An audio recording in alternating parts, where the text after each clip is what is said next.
دو تا موضوع دیگه که قرار شد با هم دیگه یاد بگیریم، یکی برنامه‌ریزی روزانه بود، یکی برنامه‌ریزی هفتگی. قبل‌تر بهتون گفتم که برنامه‌ریزی روزانه باید روز قبل نهایتاً تا شب قبل انجام بشه.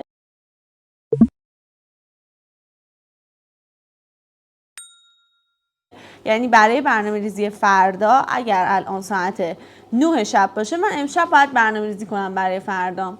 برنامه‌ریزی هفتگی هم اکثرا سعی کنین، یعنی اکثرا این کارو میکنن، شما هم سعی کنین آخر هفته این کارو انجام بدین. من خودم جمعه ها برنامه‌ریزی میکنم. ببین نکته‌ای که مهمه توی برنامه‌ریزی هفتگی، اول برنامه‌ریزی هفتگی رو میگیم، اینه که شما بیاین اهدافتون رو دسته‌بندی کنین.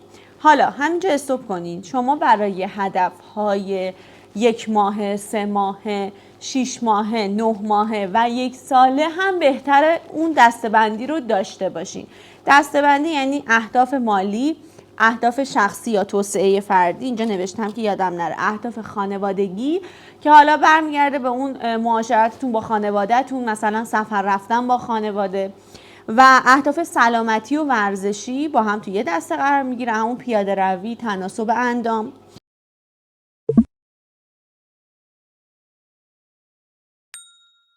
و آموزش و فرهنگی. آموزشی و فرهنگی میشه توی دسته آموزش دیدن، مثلا کتاب خوندن، اینا جزء اهداف آموزشی و فرهنگی. اگر دسته بندی کنین خیلی راحت تر میتونین براش برنامه ریزی کنین. این رو توی هدف گذاری ماهانه و مثلا 9 ماهه، 6 ماهه و 1 سالتون هم رعایت کنید. برای برنامه‌ریزی هفتگی میایید همه برنامه هایی که طی اون هفته باید انجام بدید رو مینویسید. مثلا گردش با دوستانتون، مثلا پیاده روی و ورزشی که باید انجام بدین، مثلا کلاس هایی که در طی هفته میرین، کلاس زبان، کتاب خوندن، دوره آموزشی دیدن، حتی اگر شاغل هستین و کارمندین اون هم جزء برنامه‌تون بیارین که براش برنامه‌ای در نظر بگیریم. توی اون نظم دادن به برنامه‌تون بهتون کمک میکنه، ذهنتون منظم‌تر جلو میره. و بنویسید همه اینا رو، بعدش بیاید دسته بندی کنید. حالا که دسته بندی کردین بیاین این رو توی روزهای هفته پخش کنید. خب ببین مثلا شما پیاده روی رو ممکنه هر روز تو برنامه‌ت داشته باشی، مثلا ممکنه که زبان خوندن رو هر روز تو برنامه‌ت داشته باشی. خب و این رو توی هر روزت میتونی پخش کنی. اما مثلا از طرفی ممکنه باشگاه رفتن 2 روز در هفته باشه، مثلا ممکنه کلاس آموزش نرم افزار 1 روز در هفته باشه. اینا رو میاین نظم میدین و طی هفته، یعنی طی روزهای هفته جایگذاری میکنید. مثلا این برگه شما باشه شنبه 1، شنبه 2، شنبه 3، شنبه 4، شنبه 5، شنبه جمعه رو مینویسید. پلنرهای این شکلی هم هستن که شما میتونید بگیرین برای شنبه 1، شنبه 2، شنبه 3، شنبه روزهای هفته یادداشت کنید که من خودم الان پیشم نیستش ولی دارم پلنرمو. بعد میاین هر کاری که نوشتین رو طبق اون دسته‌بندی که انجام دادیم وارد میکنیم. این تا اینجای کار. حالا ما میخوایم این برنامه‌ریزی هفتگیمون رو روزانه جلو ببریم. روزانه یعنی چی؟ ما میایم برای مثلا شنبه اینجا نوشتیم که کلاس مثلا زبان دارم، آموزش نرم افزار باید ببینم، نیم ساعت پیاده روی باید برم. میایم توی برنامه‌ریزی روزانه‌مون اینها رو برنامه‌ریزی می‌کنیم که چه ساعتی باید انجام بشه، کدوماشون مهمن که انجام بشن. الان همه رو بهتون میگم، ولی موضوعی که مهمه قبل از همه اینها، برای برنامه‌ریزی روزانه‌تون لیست بلند بالا نمیخواد تهیه کنید. مثلا نوشیدن آب، نمیدونم پیاده روی، یه سری برنامه‌های این چنینی خیلی هم میان توی برنامه روزانه‌شون مینویسن. ذهن که اینو میبینه انقدر طولانیه، سر تا سر اینو برنامه مینویسن، بعد مقاومت میکنه ذهن در برابر انجام دادنش. خب ببین مثلا یه چیزای مثل نوشیدن آب، آشپزی کردن، پیاده روی کردن، حالا برای یه سری‌ها کتاب خوندن، اینا چیزاییه که توی روتین هر روز شما هست و اصلا توی برنامه ریزی روزانه‌تون قرارش ندین.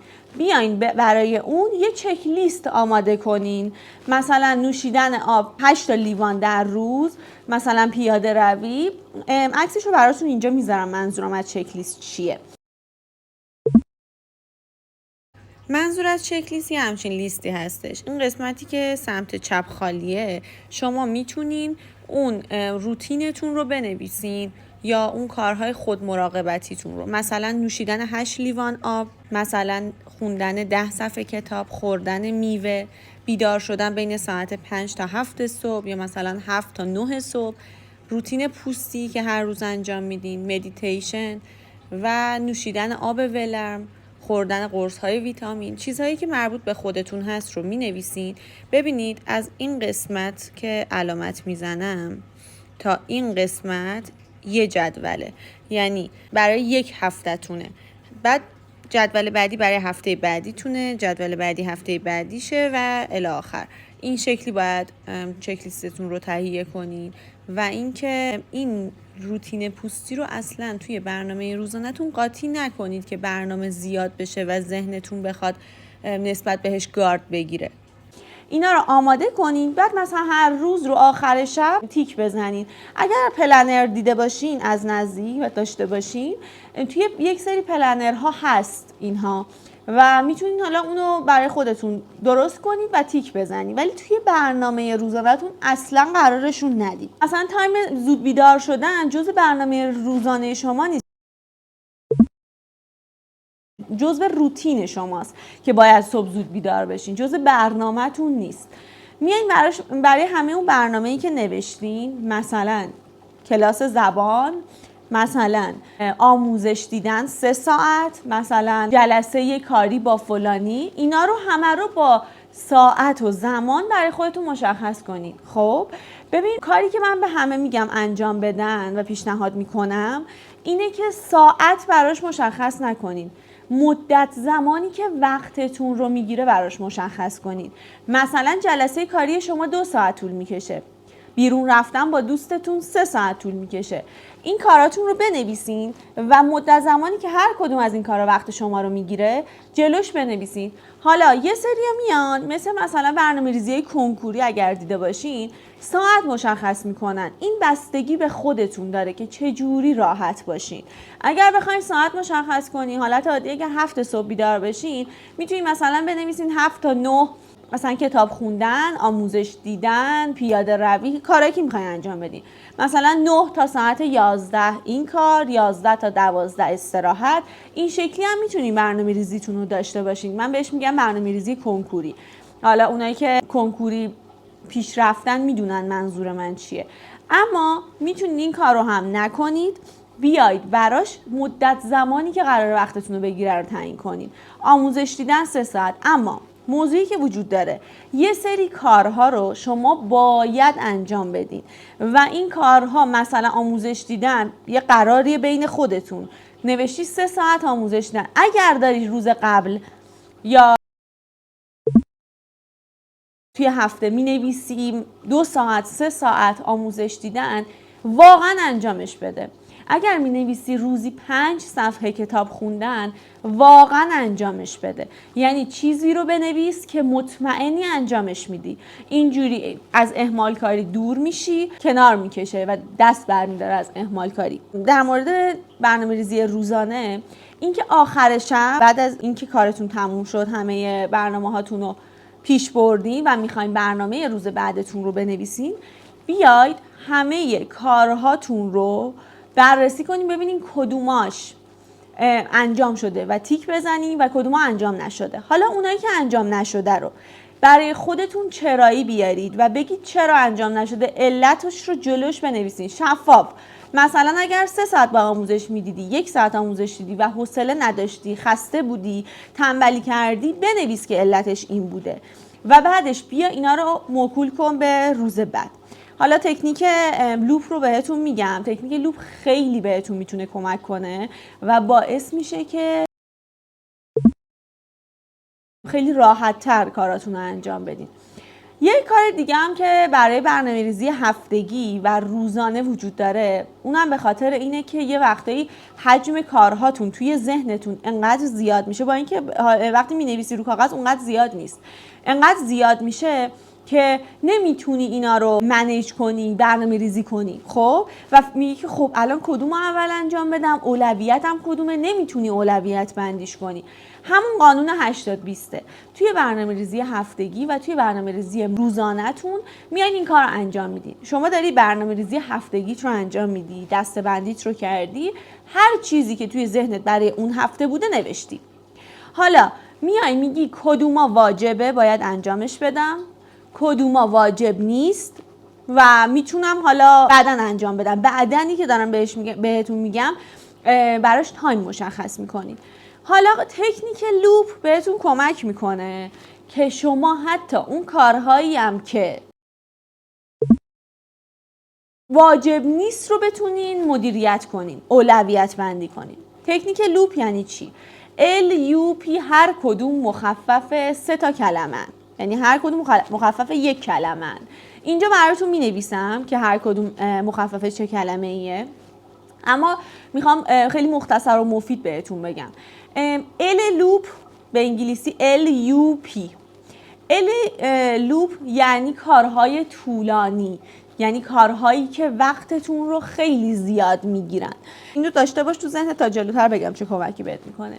یو یعنی کارهایی که اورژانسی ان و شما باید تحت هر شرایطی توی همون روز انجامش بدیم. مثلا مدیرت ازت یه گزارش میخواد که تو باید مثلا تا فردا اون رو بنویسی و بفرستی. این میشه جزء کار اورژانسی. پی لوپ به معنی اینه که شما میتونی اون کار رو به کس دیگه ای بسپاری. مثلا دارم میگم یه پیج اینستاگرام داری، ادمین اینستاگرام داری خودت و تعاملای اینستاگرام یا مثلا پست گذاری اینستاگرام، اینو میتونی بدی ادمینت انجام بده.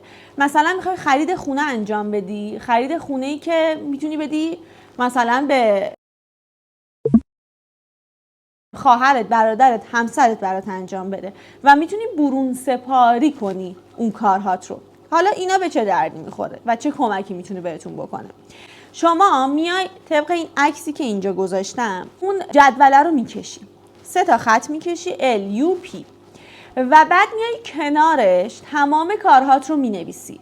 همون دسته‌بندی که بهتون گفتم برای کارهای هفتگی مینویسی و میای مشخص میکنی. مثلا نوشتیم که خرید وسایل خونه، پست گذاری اینستاگرام، مثلا پیاده روی، کار بانکی، نوشتن گزارش مدیر، مثلا درست کردن پاورپوینت، دیدن آموزش زبان. خب اینا رو می‌نویسی و میای در مورد هر کدوم میگی کدومش شامل LUP میشه.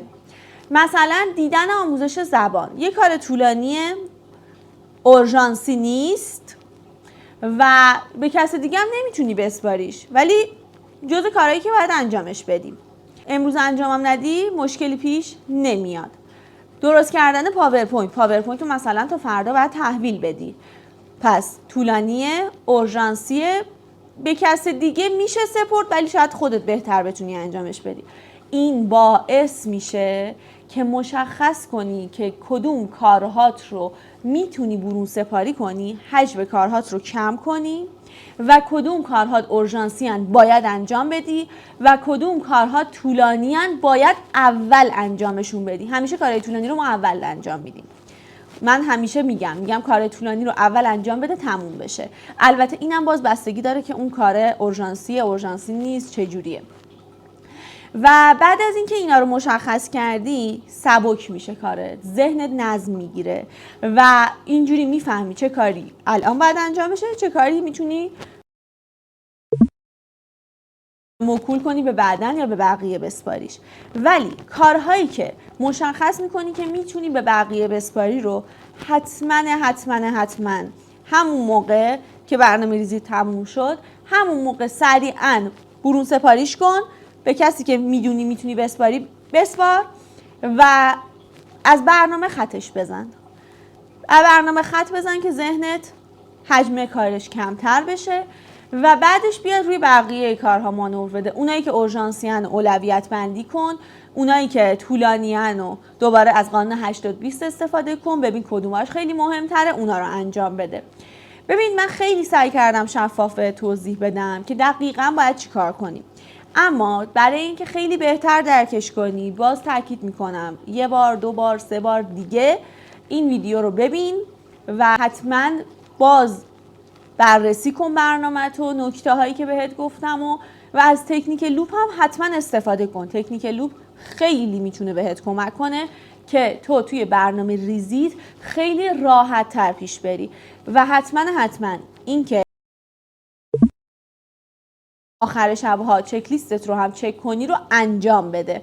این به ذهنت یه حس خوب میده، چون یه دفعه میای میبینی مثلا از 10 تا کار 8 تا کارتو انجام دادی، حس خوب میگیری و اگر هم یه روزی پیش اومد 2 تاشو انجام دادی بقیه‌اش موند، نباید حس بدی بگیری. چرا؟ چون قراره اونا رو فردا انجام بدی و قراره قول بدی به خودت که حتما روز بعد انجام بشه. سریعا انتقالش بده به روز بعد. و برنامه هفتگی رو می‌نویسیم برای اینکه نظم بگیره کارمون، بدونیم که اون هفته هدفی که داریم توی هفته چیه، کاری که می‌خوایم انجام بدیم چیه. اما یه وقتایی ممکنه که یه سری اتفاقات بیفته برنامه‌مون جابجا بشه. اون برنامه رو بیا جابجا کن، نسبت به اون برنامه ریزی کن و اصلا فکر خودتو درگیر این نکن که چرا نشد. لطفاً از فاز سرزنش بیاین بیرون. سعی کنین در لحظه درست‌ترین تصمیم رو بگیرید، در لحظه بهترین کار رو انجام بدین، در لحظه درست‌ترین کار رو انجام بدین و از اینکه انقدر بخواید خودتون رو سرزنش کنید بیاید بیرون، خواهش میکنم. و باز هم تاکید میکنم ببینید این ویدیو رو، برنامه ریزیتون رو انجام بدین و امیدوارم که مطالب تا اینجا خیلی به کارتون اومده باشه و براتون مفید بوده باشه.